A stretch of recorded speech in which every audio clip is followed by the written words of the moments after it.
El Imperio Romano de Oriente hasta comienzos del siglo VII. Los enemigos de Bizancio, eslavos y persas. La creación del Imperio de Oriente entre el 395 al 527.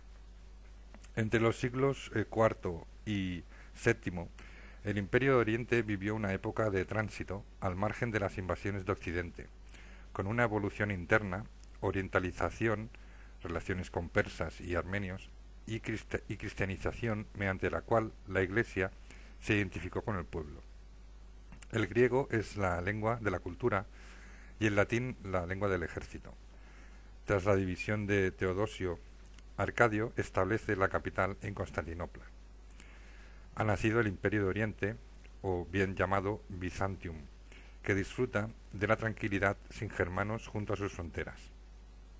Destacaron las murallas de Constantinopla, el Codex Theodosianus, que recogía las leyes imperiales, y al morir Teodosio, Arcadio, su hijo, fue el Augusto de Oriente. En el 457 llegó al poder León I, el Tracio, del partido germánico, coronado por el patriarca de Constantinopla, algo que se convertiría en habitual. Quiso restar la influencia de los partidos y para ello instauró nuevos cuerpos de ejército como los Isáuricos de Asia, cuyo jefe, Zenón, lo casó con su hija y gobernó. Fue controvertido su edicto de la Unión, enótico o enoticón, que intentó solucionar la querella monofista, naturaleza única de Cristo, aunque no lo consiguió. A su muerte le sucedió Anastasio I. Fue una etapa de luchas internas y cisma con Roma y caracterizada por su reforma económica, a través del odiado impuesto Crisargirium, que dejó las arcas del imperio a rebosar. Le sucedió Justino I entre el 518 al 527, quien abolió el enótico y restableció la relación cordial con el papado. La expansión de Bizancio bajo Justiniano desde el 527 al 565, la organización territorial del imperio y la obra legislativa. Justino inició la época de más apogeo político. Su sobrino Justiniano quería restaurar el imperio romano, si bien el concepto había cambiado ya, próximo al modelo persa como autocrator o designio divino. Tuvo grandes victorias, pero también derrotas e importante crisis por los gastos de sus proyectos, y donde también fue época de desastres naturales. Tuvo consejeros extraordinarios como su mujer Teodora, el jurista Triboniano o varios generales. Procopio de Cesarea contó mucho de ello en libros como La Historia Arcana. Los 5 primeros años fueron malos. La rebelión popular de Niké en el 532 fue sofocada por Belisario de manera sangrienta. Tras ello llegó la reforma administrativa desde el 535 al 36 y las 100 constituciones. Los obispos se convierten en jueces de los administradores que en la frontera mandan sobre lo civil y lo militar, y se parcelaron las provincias extensas. Se reformó el derecho romano. El ministro de Justicia Triboniano de Justiniano, o Questor Sacri Palati, que se convirtió en su consejero, le propuso compilar las leyes en un solo código. Se creó el Codex Justinianus en el 529 y su reforma el Codex Repetitae Praelectionis en el 534. Se compilaron sentencias en el Digesto o Pandectae y aparecieron las instituciones y las Noveliae que completaron el Corpus Iuris Civilis. El derecho bizantino seguirá vigente durante siglos y a través de la obra legislativa sabemos que el emperador es el Estado, el ejército y santo, y la emperatriz o señora es la despoina. El Sacro Palacio fastuoso es el centro neurálgico del imperio. Los consejeros del Estado, comites consistoriani, Formaban parte del consistorio del príncipe. Los generales jefes eran los magistri militum y a su cargo los generales o duces, y el prefecto de la urbe es el exarca. Los exarcas de África e Italia se convirtieron en gobernadores. El Senado y las asambleas eran los organismos consultivos del Estado. La política exterior hizo frente a persas, ostrogodos, vándalos, visigodos y eslavos. En el 532 se firmó la paz con Persia y después se conquista Italia. Belisario fue el gran general de la época, quien consiguió pacificar casi toda Italia. El imperio tuvo entre 20 y 30 millones de habitantes y 600.000 habitantes en Constantinopla. Fue grave la peste bubónica del 542, en la que se calcula que pudo morir el 40% de la población. La economía bizantina estaba basada en la agricultura y en la tríada mediterránea, de hábitat concentrado en aldeas, o también llamadas come o horion, y los cultivadores estaban adscritos a la tierra, también llamado enarografoi, y no podían ser separados de la tierra que cultivaban. Las pequeñas propiedades eran todavía habituales. Existen enfiteutas o trabajadores a censo y colonos dependientes, o también llamados georgoi. El trabajo agrícola era como en el mundo romano. El comercio era principalmente se desarrollaba en Constantinopla y también en Siria y Egipto. En Asia Menor es principalmente agrícola y ganadera. Existían impuestos indirectos, como el vectigaliae. El Estado monopolizaba algunos sectores y algunos comerciantes son agentes estatales, llamados commerciari, que adquieren en las aduanas productos como seda, especias, esclavos y perfumes que llevaban a los grandes mercados. Se forman los primeros tipos de sociedad comercial como asociación total de bienes para negociar, también llamados koinopraxia, o asociación para un comercio puntual. Normalmente solían ser de 2 socios. Las cuestiones religiosas. Hubo un mayor acercamiento a Roma, pero en el imperio la Iglesia estaba mediatizada por el Estado, mediante política religiosa imperial. Con Justino las líneas generales de la dinastía quedaron bien definidas y Justiniano no hizo más que seguirlas. La tendencia a que se siguiera la voluntad del emperador en el concilio del 536 se mantuvo en el concilio ecuménico del 553 y durante toda la etapa justinianea, si bien estuvo condicionada por la emperatriz Teodora, monofista y muy activa. La primera edad de oro, renovación cultural y artística.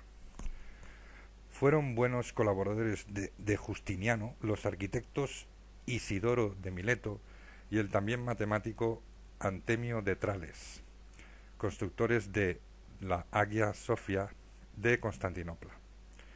Fue el contrapunto a San Juan de Letrán y por sus dimensiones y arquitectura promovió las ideas de la restauración del Imperio Romano en Constantinopla. Destacaron también la iglesia de Santa Irene, las murallas de Daras y Palmira, las fortificaciones de las Termópilas y los templos de San Vital y San Apolinar Nuevo, en Ravenna, y sus mosaicos. En cuanto a tratados de arquitectura, destaca el de Efidisis de Propocio. En literatura destacan los monjes Juan Climaco y Juan de Efeso y su historia eclesiástica. Los sucesores de Justiniano hasta Heraclio. Muere Justiniano en el 565 con un gran imperio pero exhausto. Los lombardos arrebatan gran parte de Italia y solo queda la franja de Roma y Ravenna, mientras ávaros y eslavos asolan Tesalónica y los Balcanes. Con el gobierno de Mauricio, entre el 582 al 602, se crean los exarcados.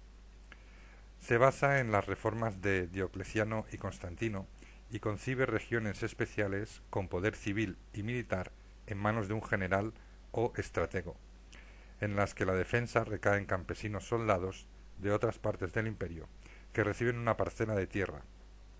Es lo que fue el precedente del sistema de temas del siglo VII. Mauricio y su familia mueren a manos del militar Focas en una rebelión, quien será nuevo emperador. El nuevo gobierno es el de la nueva amenaza de los persas, y a raíz de ese peligro se subleva el exarca de Cartago. Tras Focas comienza el periodo de los Heráclidas entre el 610 al 717. La provincia bizantina de Hispania. En el 549 la elección de Agila como rey de los visigodos provoca el levantamiento de Atanagildo. Justiniano vio entonces la posibilidad de recuperar la antigua Hispania gracias a la llamada de auxilio de Atanagildo. La guerra duró 5 años con la muerte a manos de sus hombres de Agila. Liberio, hombre de Justiniano, ocupó para Bizancio Cartagena, Málaga, Murcia y fue Magister Militum Hispaniae. Las posesiones incluían las Baleares y Córdoba, que pudo llegar a ser capital. De esa época bizantina son varias obras como La muralla del sur. La capital fue también Cartagena, que junto a Málaga constituyó un gran emporio comercial. La influencia cultural de Bizancio sobre los visigodos se notó en conceptos políticos y legislativos. El dominio acabaría hacia el 631. Los pueblos eslavos, origen y expansión. Se caracterizan por su unidad lingüística, con la evolución del protoeslavo. Sus etnias y costumbres eran distintas. Su hábitat era originario en el territorio del Elba, Oder, Vístula y Bug, afluentes del Vístula, limitando al norte con el Báltico.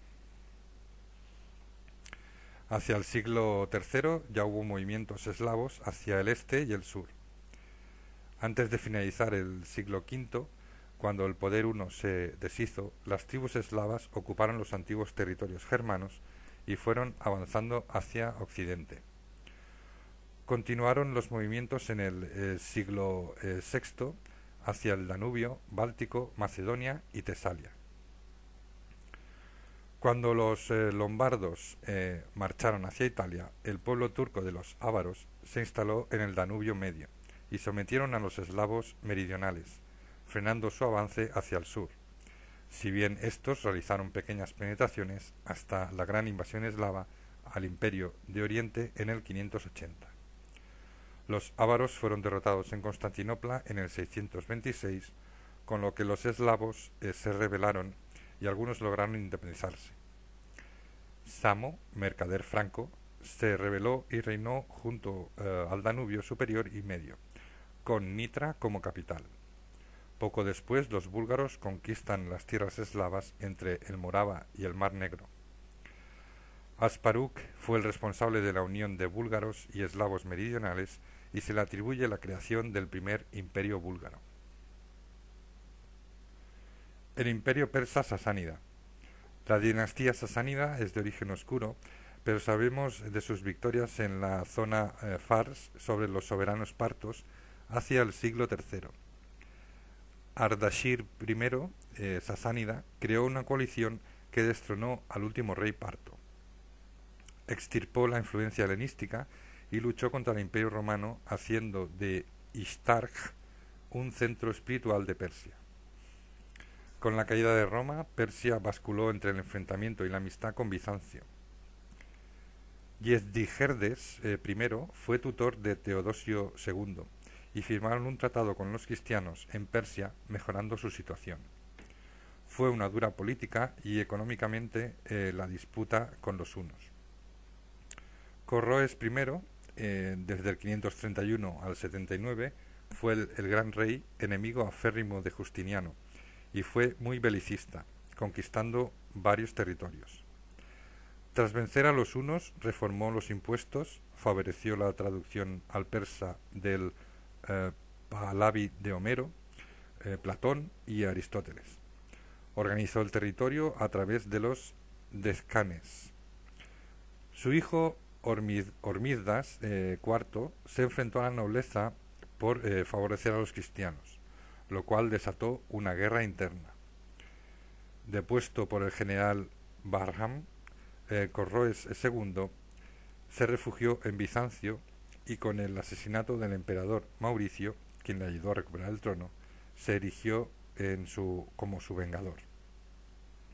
Realizó expediciones en Asia Menor, Siria, Egipto, Jerusalén, con la muerte de 50.000 cristianos, y Heraclio lo detuvo y entró en el Cenifonte en el 630, recuperando la Santa Reliquia.